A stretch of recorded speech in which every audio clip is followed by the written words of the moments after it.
Afternoon. This is the TEI webinar looking at the oil and fuel markets. My name is John Eichberg. I'm the Executive Director of the Institute. Thank you guys for joining us today.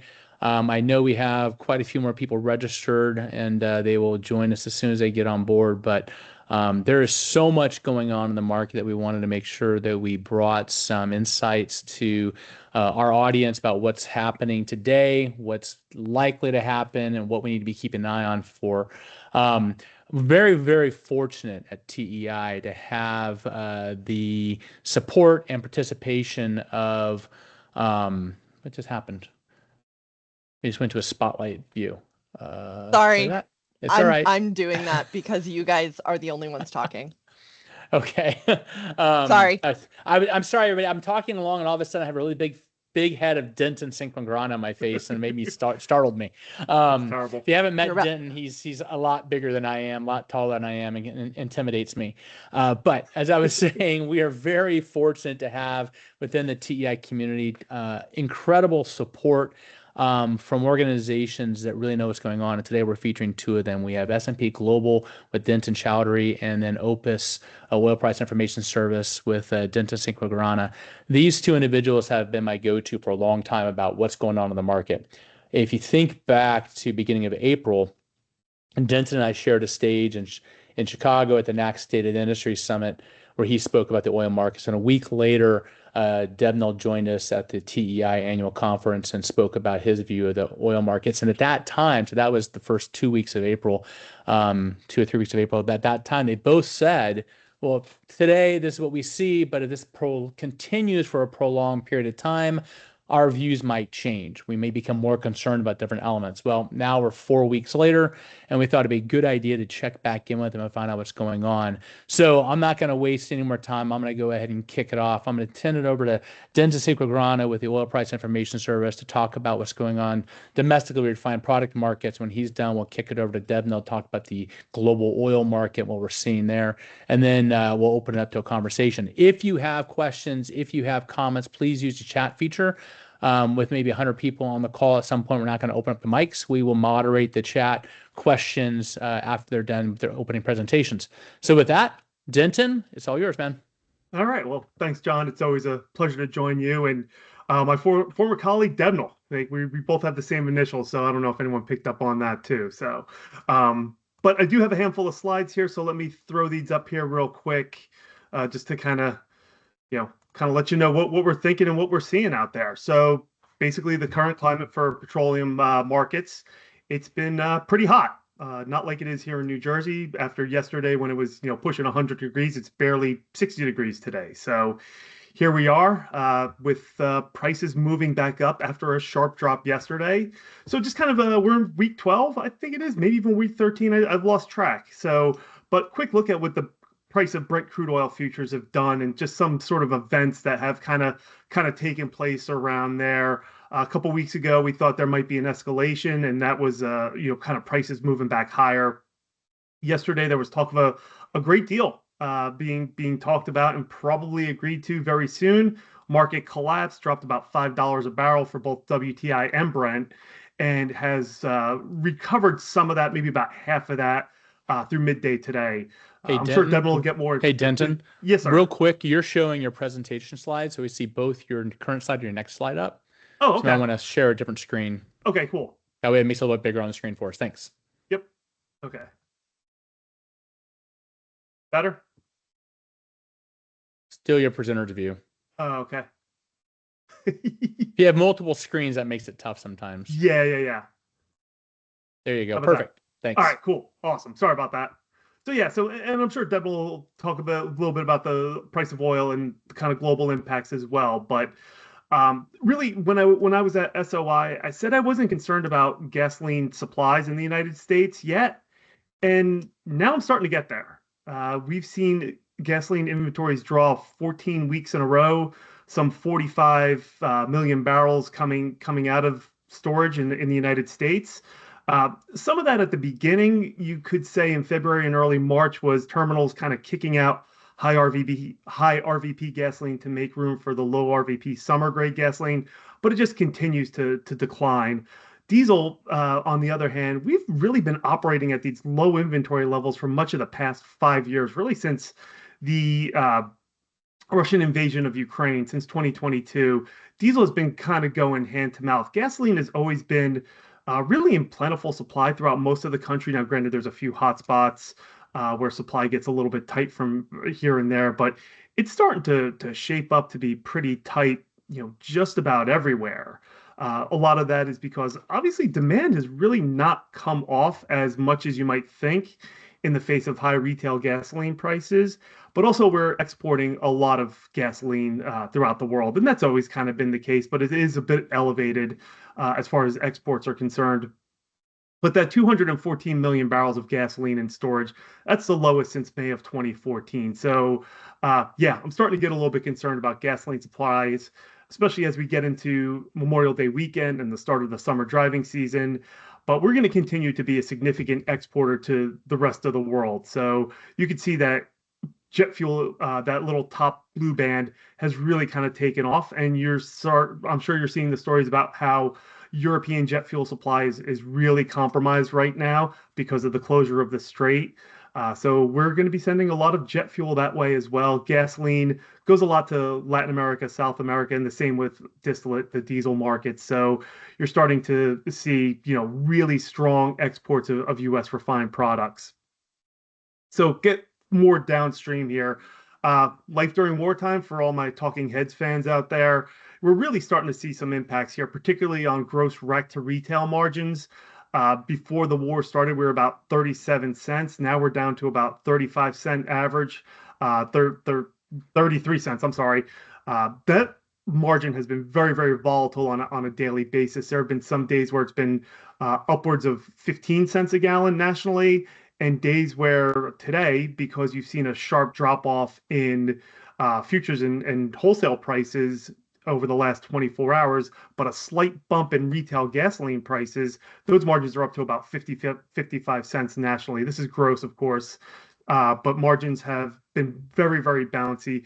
But overall, they're showing up as kind of lower than last year on the rack to retail margin side. We're also seeing same store gasoline volumes below year ago levels and market share. When the war first started, you saw branded, unbranded price inversions that made branded gasoline, which is typically, say 3 to 5 cents above average, versus unbranded that's, sometimes typically 3 to 5 cents below the street average. Those two kind of compressed once together, got pretty close, but now they're starting to separate again. But there was a point there where it looked like having the branded contracts downstream where it was the better move for the time being. They've kind of gone out back towards more traditional levels. But as far as gasoline demand is concerned, look, gasoline demand has been in a kind of a secular decline. It's been slow, but monthly versus the previous year, kind of March 2026 versus March 2025, February 26 versus 2025, anywhere from 2 to 4%. So let's average it out to about 3%.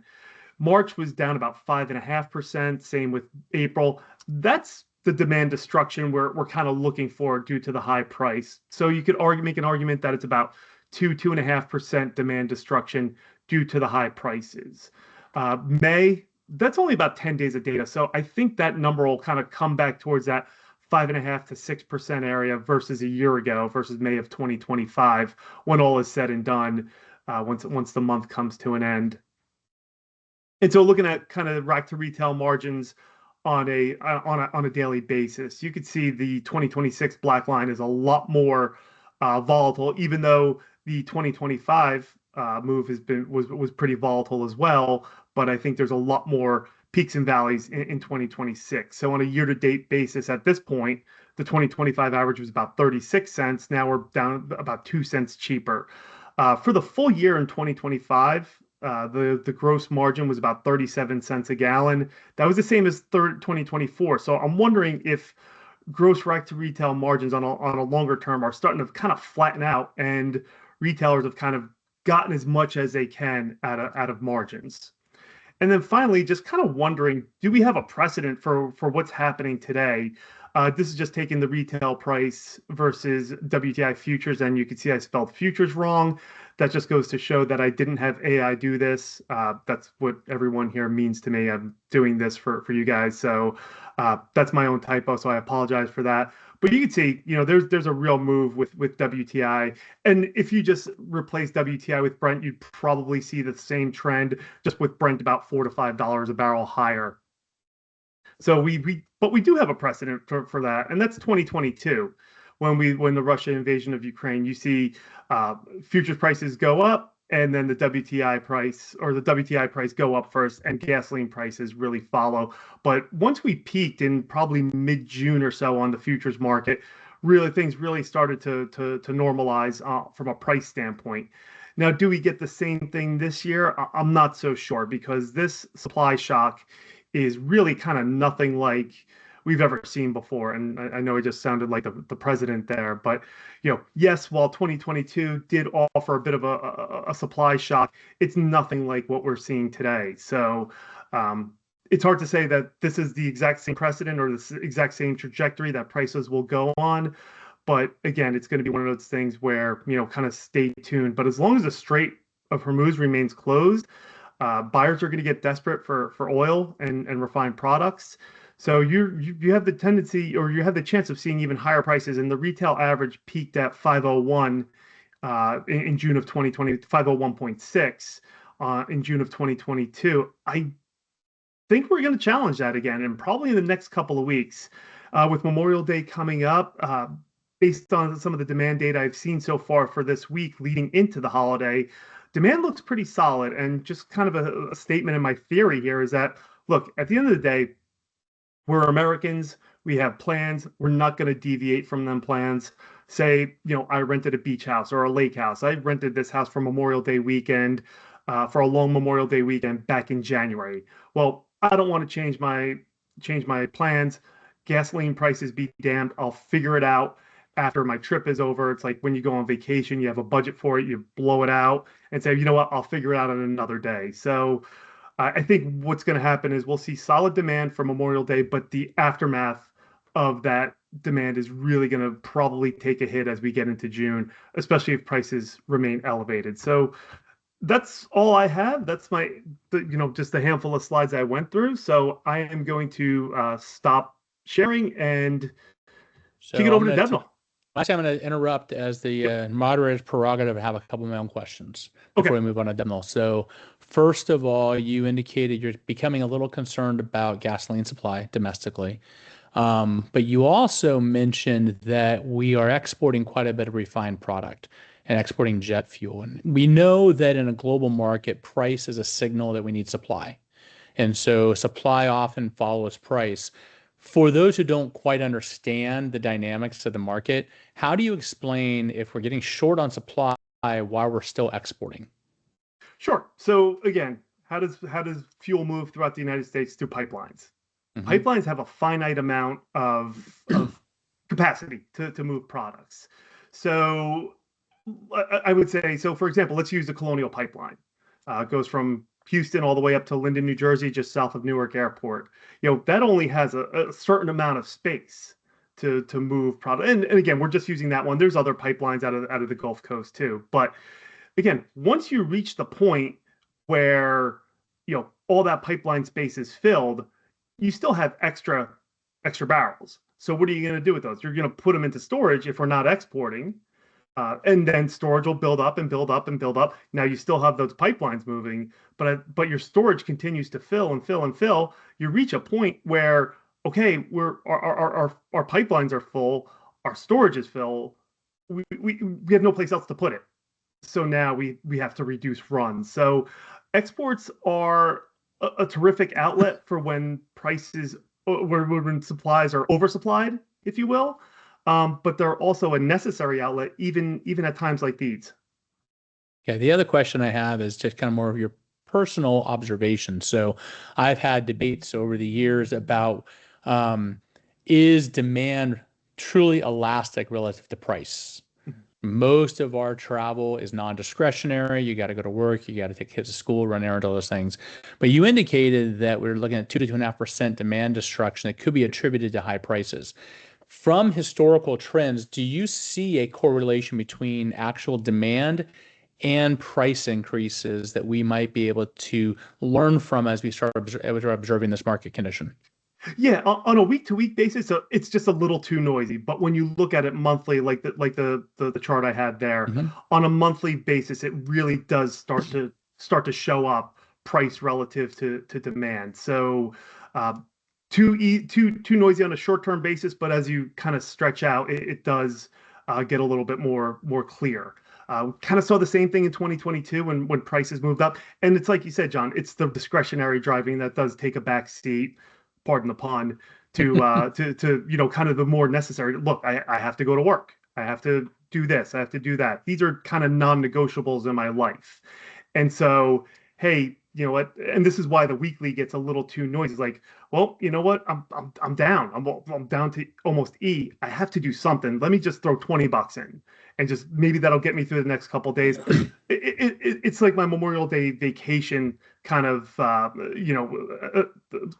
comparison. You'll figure it out later, right? Like, okay, I need this now, but next week when I have no plans or this, that, and the other, I'm not going to drive. All these discretionary trips, I'm gonna hold off for a couple of days or until maybe gas prices kind of cool off a little bit.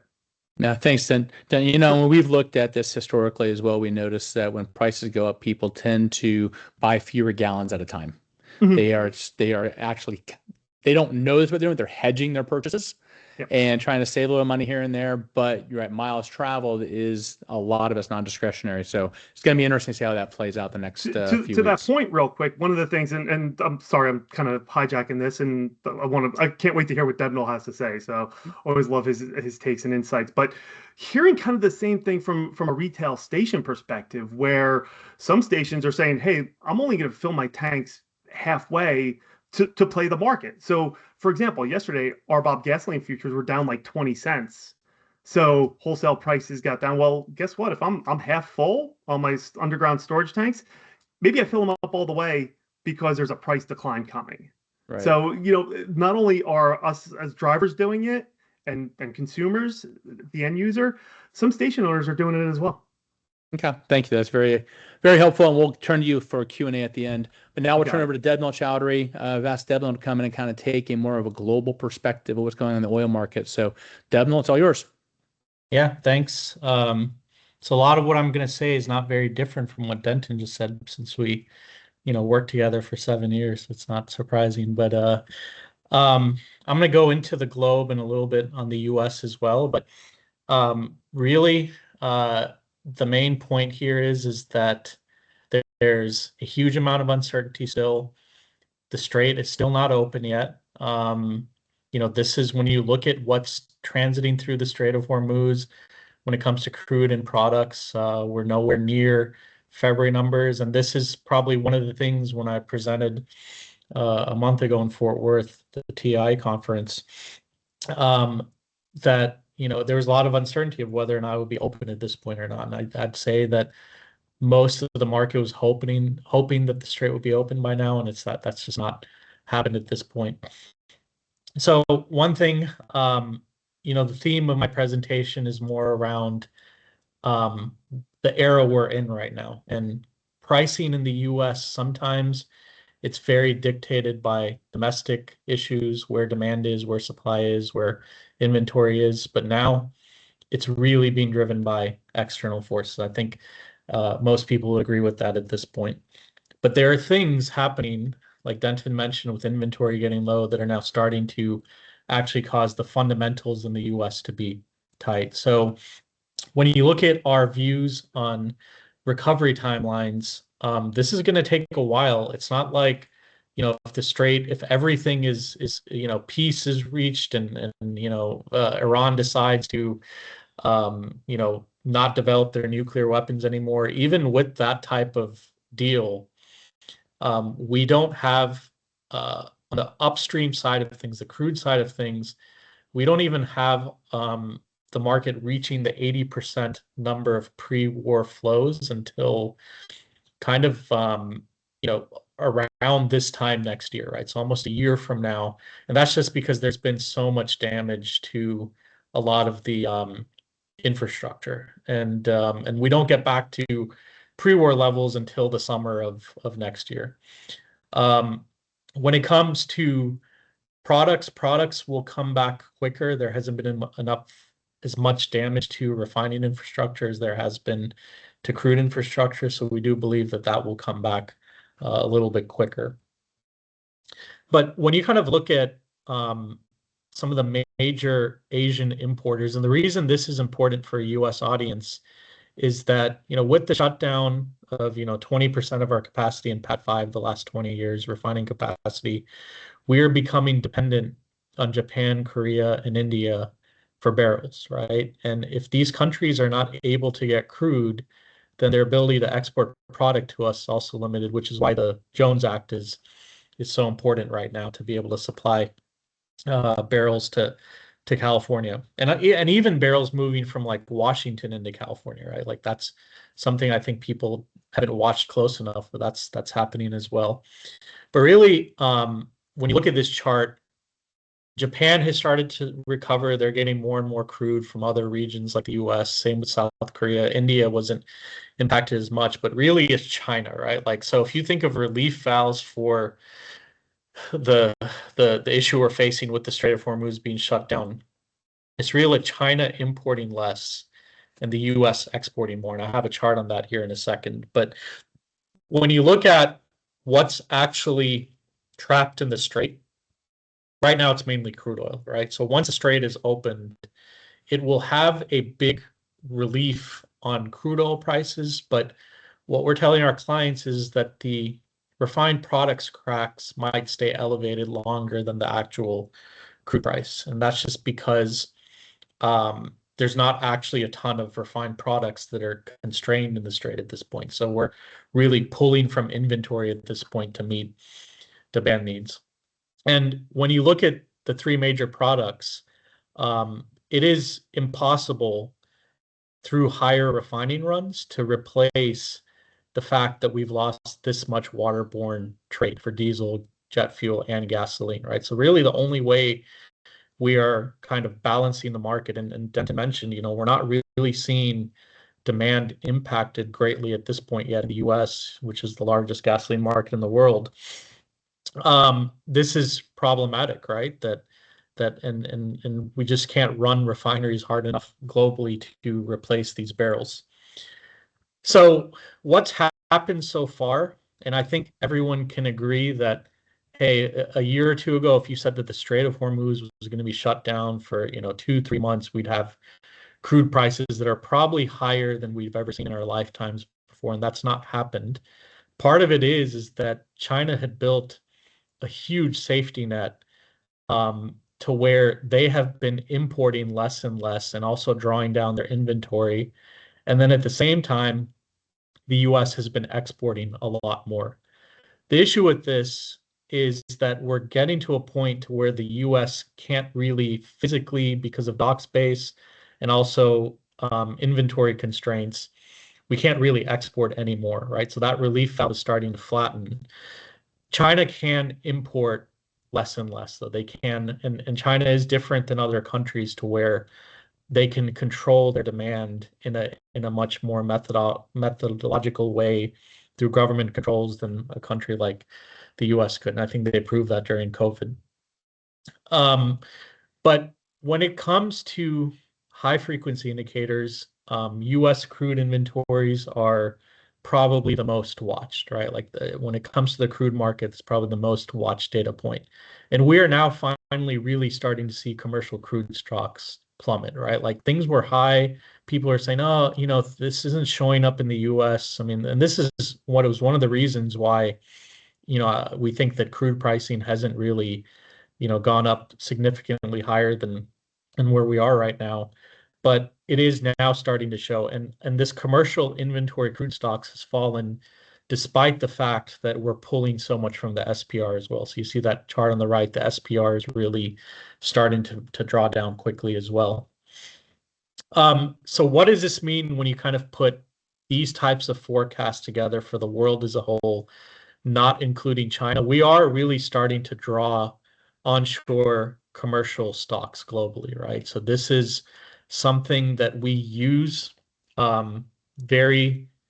it's an important variable for us to decide where we put our crude price tracks. That's why we look at this so closely. And so if you take the inverse of that previous chart and put in a days of supply basis, you get the blue line. And there's typically a correlation between the price and dated Brent, Platts dated Brent. And people have asked us, well, why did it diverge so much from kind of March 24 to January? And that's really because before, this chart has been around a long time. It's like one of the companies we acquired, Pyro, probably created like 20, 30 years ago at this point. And back then there wasn't great data on China, and China was not building inventory like it did the last 2 years, right? And so if we actually included China on this chart, those two lines would be closer together. But you see, like, we don't use this to really set our price forecast. This isn't the only variable we look at, but we use it more as an indicator on if the price is kind of indicative of what inventory is doing globally, right? And what we see here is that the price did spike, and we've been telling clients it's like this is in response to data we've not seen yet. It's not happened yet at this point. So it's anticipating this. And if you kind of look at things like now we're starting to see the inventory in the US starting to fall, China, etc. It is kind of inbounds now that we're getting into June, July, to where the blue and the orange are close. And this is showing that things are going to get tighter and tighter. So that's why our crude price track goes into the, almost into the 130s here shortly in the next month or two. Quagmire, though, is a scenario where a lot of people are asking, like, what does it take for us to get to that, red or the green? And that red scenario is if the Strait just, we just suddenly see an escalation of attacks again, the US and Iranian ceasefires over, and then we start seeing oil infrastructure getting hit. And then also potentially issues in Ukraine and Russia as well, like added on to that. So that's not our base case, but we have modeled it out. And that's one where we still encourage people to watch the news, see what's happening. But our base case is now what we're telling clients is probably the more likely scenario that we see crude going to the 130s. Capitulation is either the US or Iran decides this is enough, we're done, we're going to open very quickly, and this is going to be a very friendly relationship moving forward, similar to what's happened with the US and Venezuela. I don't think anyone predicted that we would have flights between Dallas and Caracas, American Airlines doing that now, and like tweets about the 51st state, right? So that's been interesting to watch. I'm going to skip some of these because Denton covered where pricing is already, but really when you look at stocks, this initially was a diesel focused kind of crisis, and now agree with Denton, it's like starting to show up in gasoline. Very specifically, a lot of these charts, like when I first started, I typically don't have the red labels on them, it's just typically charts. But when we started, Europe, pad 1, the East Coast, pad 3, the Gulf Coast, Singapore, all of them had green highs on them, right? And since February to now, the three major regions that I would argue really set really specifically pad 1 and 3. Also our clients, like pad 1 and 3 kind of set the global tone of gasoline cracks. Europe and Singapore set the tone of diesel, right? And you see that like we're getting pretty low in pads 1 and 3, and Europe is also low, which is important because Europe sends supply into the East Coast. Arbitrages are very important to watch as well. One thing I'll highlight is that the Europe to New York Harbor. So when things are positive, that means there's the incentive for that product to move. So you see that New York and Europe, the arb closed, meaning that barrels shouldn't move, right? And now you see that there's been this drastic shift over to a very positive arb. And that's always an indicator that people in the region are starting to get nervous on supply, right? So that is kind of a forward indicator of where things could go with the crack, because if the arb is high and the product is in flow and we get lower inventory, then we're expect the cracks to adjust accordingly. And sure enough, like with this humongous opening of the arb, we're starting to see the volumes loaded from Europe to pad 1 really getting back to numbers more in line with history. But the problem with this is that the US East Coast also gets barrels from other regions, even as far as India. And like I showed earlier, India is kind of crude restricted at this point. They're also going through turnaround season. So when you actually take that and turn it into a forecast, it's not looking too great as far as imports go into the East Coast. For the West Coast, we've had very high gasoline imports kind of leading into this in anticipation of Benicia shutting down and LA shutting down last year, and many other assets the last 10 years.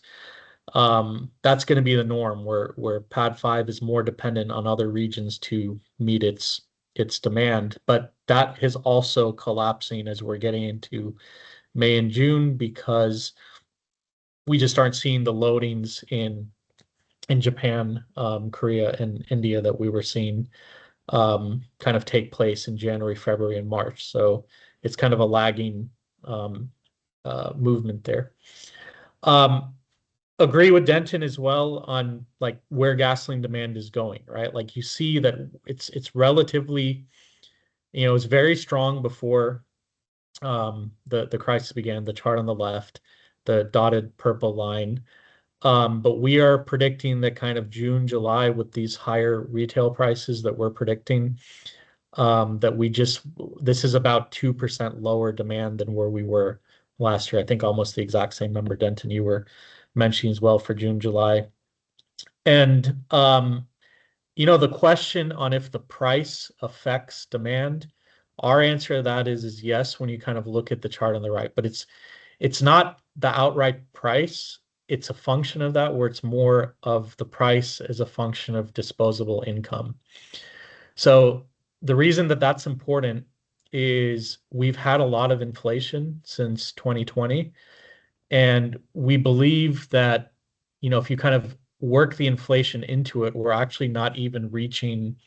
So this price might actually be higher that I'm showing kind of the summer of 26 than where we were even in 2022, but as a percentage of disposable income, it's not as high, right? So that's why we're kind of forecasting a 2% decline and not like a 3, 4, 5. And you see that it's pretty linear on the chart on the right, that there's a relationship between those two things. All that being said, even with demand being 2% lower, when you translate this into days of supply, because the imports are so much lower, because Europe is still able to send us barrels, but Asia really isn't, we're predicting days of supply we're already pretty low, and we're expecting to get lower as we get into June, July, August.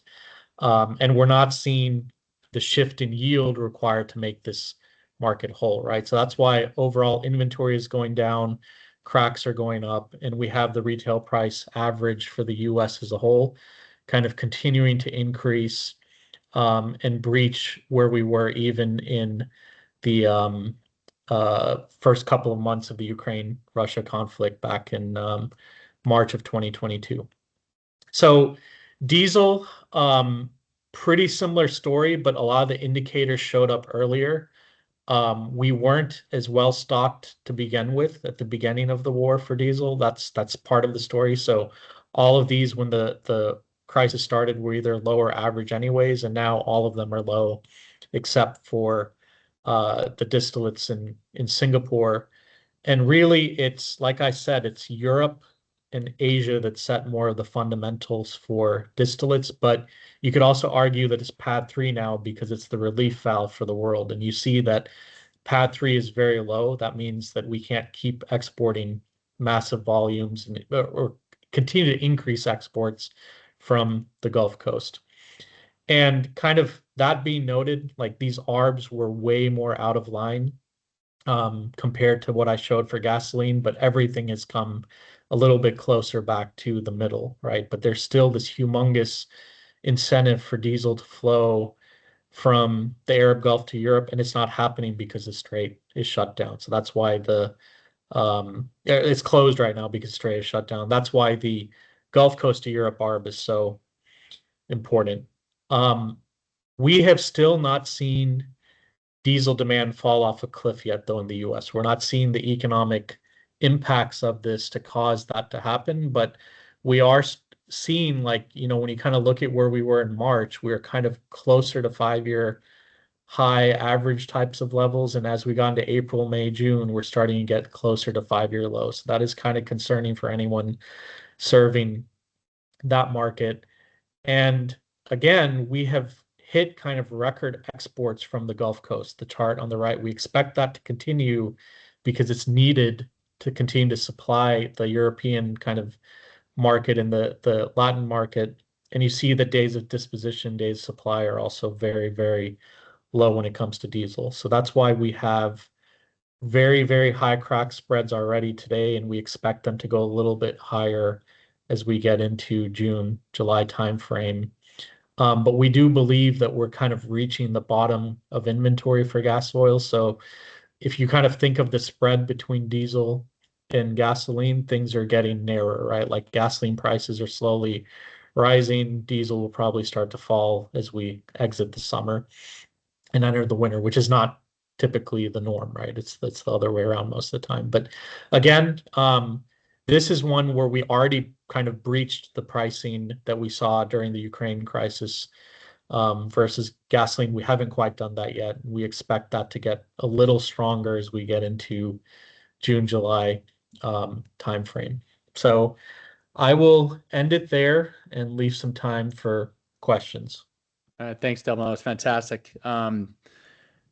Real quick, I got a couple of questions for Debnil that we got to the chat. But when you guys were getting ready to speak in April, both of you and I, the day before, said that you were still making changes to your slides because everything was changing. According to Mr. Butler, apparently there's a new ceasefire agreement for Pakistan while you guys were talking. So again, what you write today or at this moment, within 5 minutes, it can all change. So appreciate you guys taking the time. Debnil, you mentioned in one of your slides, you were talking about Pad 5, and you showed your price projection through 2027. I noticed in the range, upper limit of the range was set in 2025. So 2025 was the highest price point. You saw 2026, but your forecast for 27 was actually way in the lower range of that band. Why are you guys bullish that prices are going to actually come down below to the lower end of the 5-year average in 2027 in the Pad 5 region? It's interesting, like for California, where it's always kind of a declining demand market, like when you kind of go longer term out. And so you have these situations where the market's balanced and then someone shuts down an asset, right? And then you become more and more import dependent. And a lot of that is what's playing into it. But the main reason is we just are seeing a big shift in the auto fleet there as well, right? So between kind of 2025 and 2030, there's this rapid rise in miles per gallon of the fleet there, because we're starting to see turnovers. And that's one question like our auto team is facing right now is like, do these high prices in California incentivize people to finally like turn over some of the vehicles that they were holding on to a little bit longer than maybe they should have? Like we've seen sharp rises suddenly in used EV prices, and that's because it's mainly being driven by the West Coast, right? But this does assume like the two scenarios that were not the high scenarios, that we would actually end up with a market that is better supplied when we get into 27 than where we were before the war started, right? Like better supplied meaning like kind of the geopolitics. If Iran and Venezuela are now countries that are more friendly to the US, or at least like negotiating table type of countries, whereas it's not as much as what we've heard the last 40 years, that we have a more balanced market, right? All right, so Can I add something to Debnil's point there Yeah. on Pad 5 in California? There's some efforts being made to increase supply coming from the east. This is a reversal of the pipeline from Phoenix into LA. The open season for the what was it called? The Golden or Western Gateway pipeline from Borger, Texas down to Arizona and then obviously into California. That's a proposed pipeline, but the open season was successful, so they're going to go through with it. But again, that's not for another 3-4 years. But again, some pipeline reversals and extra supply coming from the east may also help from a supply standpoint over the next couple of years. Yeah, that's a really good point. Like, we have that coming in kind of 28, 29 timeframe. Might be earlier than that. But we think just with all the regulatory. And then the other thing is that Japan and Korea, once this crisis is solved, they're actually pretty similar markets, like where demand and demographics, they're pretty terrible, right? Like their demand story is the reason they're able to export more and more to the west coast of the US because their demand has been declining sharply as well. So they have supply to send to California. So related to one of the questions in the chat, but also combining a couple of observations. So let's say this ceasefire Pakistan's announcing holds. We'll see. Let's see there is a lasting truce and we start reopening the strait. So you mentioned it's going to take maybe a year and a half to get back to normalcy in terms of, but for both you guys, this has been a lesson. It's been scenario played out many, many times. But now we're seeing the actual impact. A couple of things we're seeing is we saw UAE pull out of OPEC. Yep. We've seen Iran start sending oil via rail cross over to China. Comment in Saudi Arabia opening up an east-west pipeline. Now you take it more domestically, you see Canada opening up and Alberta to Pacific Ocean pipeline. You guys talked about the redistribution of pipe. Should we expect to see a significant reconfiguration of the supply distribution logistics based on what we've had historically? So the economics have to be there for a lot of these projects to go forward. So some of the projects make sense, right? Like Denton mentioned, there are actually 3 pipelines announced.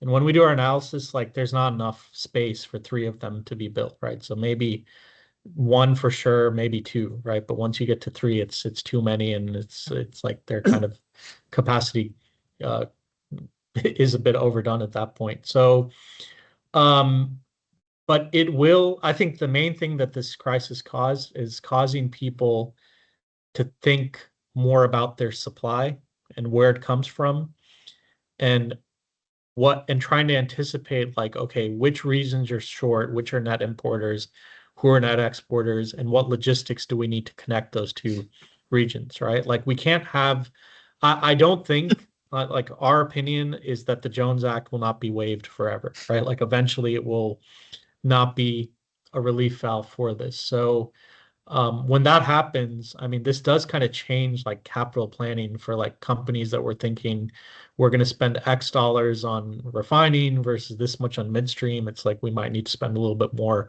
on midstream than we were thinking now that this kind of crisis has happened. Yeah, and to that point, I think some other countries and companies are going to say, look, we pardon the visual, but we got caught with our pants down. We're going to build more strategic reserves, more storage tanks, et cetera. So obviously going to be a little bit more difficult in the US with permitting and all that other fun stuff. But I could see other countries saying, look, we need to grow our strategic reserves for another rainy day. Well, I can see that changing a lot of policies. Think about when the Ukraine war started and the pipeline of natural gas from Russia to Europe was cut off. What did the European leaders start doing? They started panicking, saying we need to elevate the priority of supply security, of energy security. Yes, we still care about climate change, but man, if people can't turn on the lights or turn on the heater, we have a bigger problem than carbon emissions. So I can actually see this kind of being a kind of punch in the gut to kind of change mindset a little bit to say energy security is step 1, and then we got to think about what comes next, which leads to another question in the chat was, okay, so we get an armistice, we open up the Strait of Hormuz. My understanding is most of the limitations right now are the insurers will not cover you if you want to try to make that trek. Is that going to be enough to provide the insurance companies with confidence that they're going to allow their clients to go back through that strait, even though Iran still controls, what, 1,000 miles of coastline? Yeah, I mean, so what's going to have to happen? I mean, if you look at the routes that that ships are taking now, they're hugging the Iranian coast, and the typical route is directly north of Oman, right? And the first thing that's going to have to happen is that the U.S. government will probably have to say, like, we have swept the region. There's no more mines left. Things are good to go.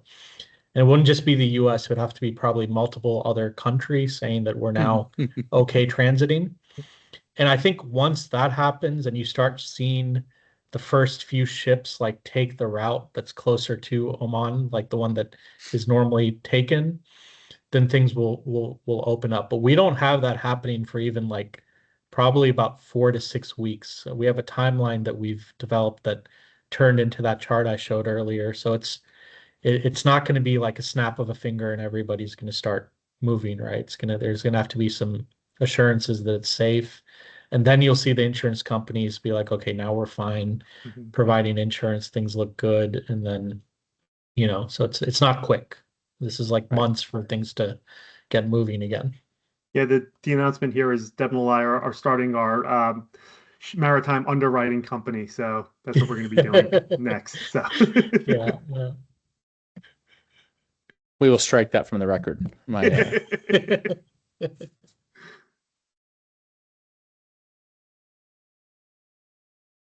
John, you're... Yeah, you got muted there.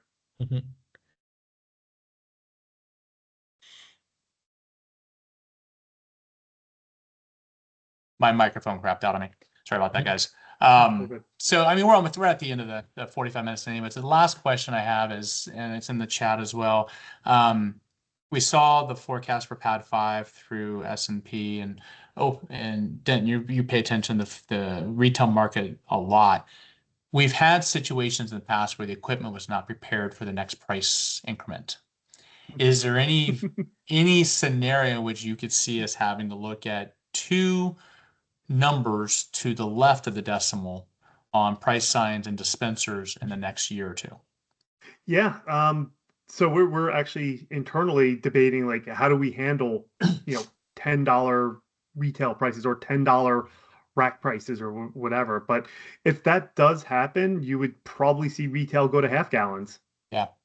So that would probably be and then, obviously there's four numbers that, that 9/10 that's on there that may have to be used for an extra digit. But we didn't have gallons when we hit $2 gallon way back when. We didn't have twos in the mechanical dispensers. Or we can always go to liters and just follow the Canadian example. Hey, look at that. Yeah. Timing's perfect in the comments. So no, we almost got there in 2022. And if there's a ceasefire though, it's like, we might have seen the peak in crude prices, and then there is going to be a little delay in refined product prices, but we probably won't get there. We'll have to see how the ceasefire. I have to read the details of it, and but you saw we were close to the top in our forecast, anyways. But if it's like what I worry about with the ceasefires, and whenever there's talk, is that it's more of a let's reload for something bigger like a month from now, right? And it's just kind of a temporary one. And if that were to come into play, and then we see like all out war again in July, August, then I think that is something. But this will give us a little reprieve from that happening. Well, I think my last comment on that is to that point, Debnil, how long will the market be patient with temporary or not, or announcements that are starting to lack confidence? If announcements are made and they fall, announcements are made to fall, and when does the confidence in their projections actually return to the market when there are leaders in the world say something? There's still quite a bit of inventory left in China, which has kind of been the relief valve.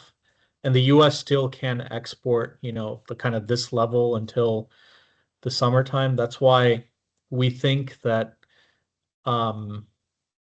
things haven't been a lot worse, but we still see a world where, like, I'm pretty sure, like, once I look at where prices went after this, it probably moved a lot more than when people are looking at actual data. So it's like I made this comment earlier where it's like the IEA, when they announced their SPR release and the US did, and Korea and Japan, prices barely moved on that announcement. But when President Trump tweets certain things, the market moves a lot more on that. I was actually thinking of running correlations on this to prove it mathematically, but that's kind of when you look at things, it's like the actual like technical, market driven headlines that impact inventory aren't driving price as much as like announcements like this or President Trump's tweets. Yeah. I saw someone just posted there that RBOB and ULSD were down 7. It's actually more than that. RBOB's down 11.5 cents for June, almost 11 for July. Diesel's down 14 cents June and almost just under 14 cents for July. Since when? Since the announcement?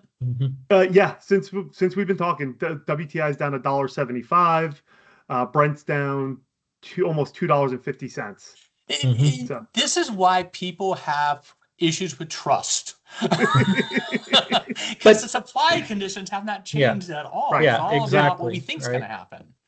Yeah, so this could be a little head fake, like, and prices might suddenly decline and then reconnect to the fundamentals, which are still looking pretty tight. Like the question you asked about the insurance is a really important one, right? Like that's, and we need really what's going to cause this market to stabilize, like the fundamentals, is that chart that I was showing, ships moving through the strait. Like once that starts increasing dramatically, then that's like, okay, now we're really on the finish line of this crisis and we don't need to worry about it as much, right?